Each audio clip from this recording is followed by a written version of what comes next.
बहुत बड़ी न्यूज़ है इकोनॉमी की। The integrated ombudsman scheme launched by RBI. RBI ने एक स्कीम को लॉन्च किया है और इस स्कीम का मतलब क्या है? एकीकृत लोकपाल योजना।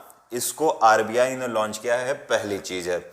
अब हम समझेंगे इस स्कीम को, लेकिन उसके पहले हमारे लिए ये जानना जरूरी है कि हम मतलब समझ लें ओम्बुड्समैन का क्या होता है।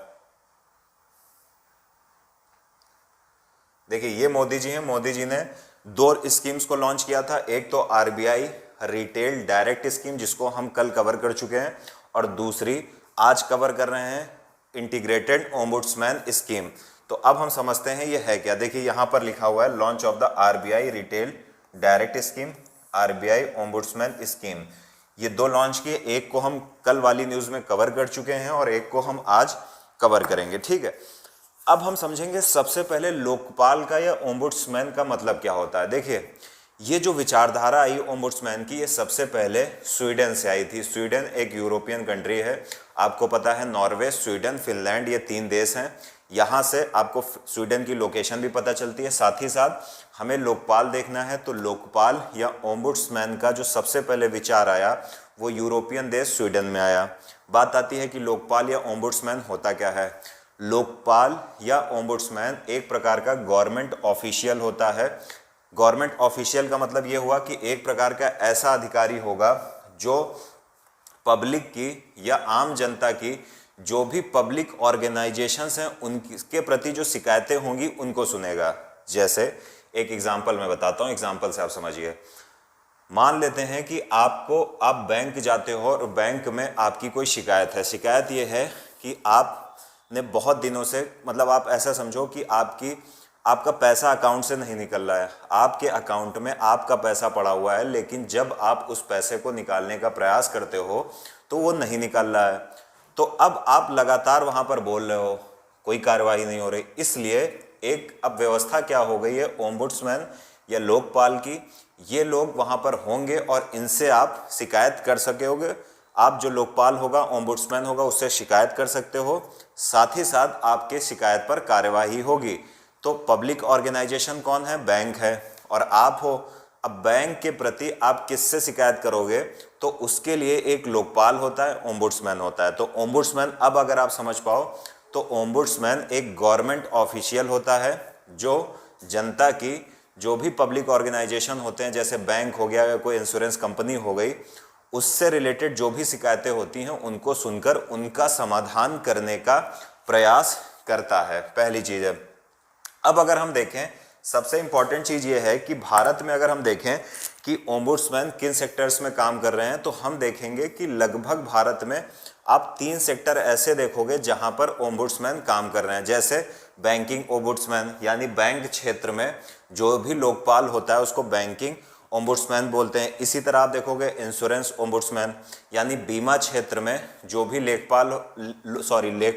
लोकपाल होगा वो हो गया।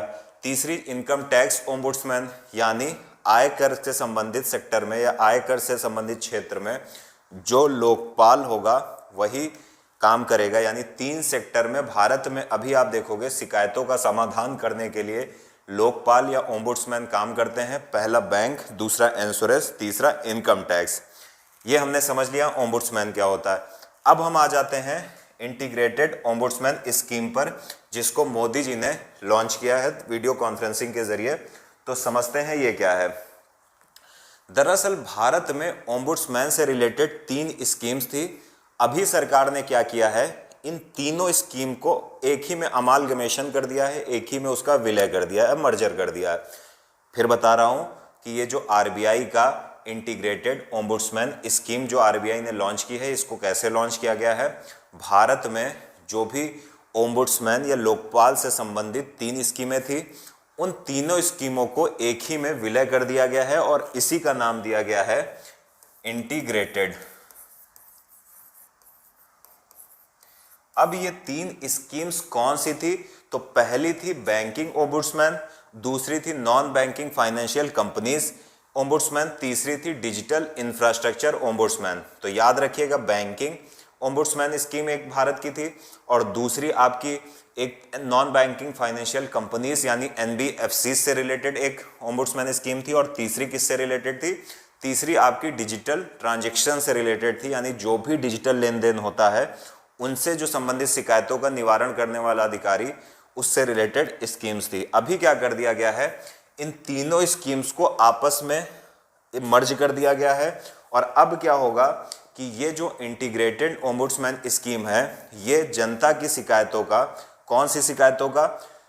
ऐसी शिकायतें जो RBI द्वारा जो भी रेगुलेटेड एंटिटीज हैं उनसे संबंधित हों, उनका समाधान इस स्कीम के माध्यम से किया जा सकेगा। जैसे एग्जांपल देता हूं, हमको पता है हमारे देश में SBI एक बैंक है, और SBI का रेगुलेशन किसके द्वारा किया जाता है? RBI। तो SBI क्या है? RBI रेगुलेटेड एंटिटी है, एक RBI के द्वारा एक विनियमित किए जाने वाली संस्था है। अब अगर आपको SBI या स्टेट बैंक ऑफ इंडिया से रिलेटेड कोई प्रॉब्लम हुई तो उस प्रॉब्लम का समाधान कैसे होगा? उस प्रॉब्लम का समाधान इस स्कीम में करने की व्यवस्था की गई है। इस स्कीम में, यानी जिसको हम इंटीग्रेटेड ओम्बुड्समैन स्कीम कहते हैं, यहाँ पर जनता अपनी शिकायतों को कर सकेगी, और जो भी यहाँ पर ऑनलाइन प्लेटफॉर्म है या फिर ईमेल नंबर भी दिया गया है, कई प्रकार की व्यवस्थाएं की गई हैं जिसके माध्यम से आप RBI के द्वारा रेगुलेटेड जितनी एंटिटीज़ हैं उनकी शिकायत यहाँ पर कर सकते हो। तो उम्मीद है कि आपको ये चीज़ समझ में आ गई होगी कि ये स्कीम क्या है।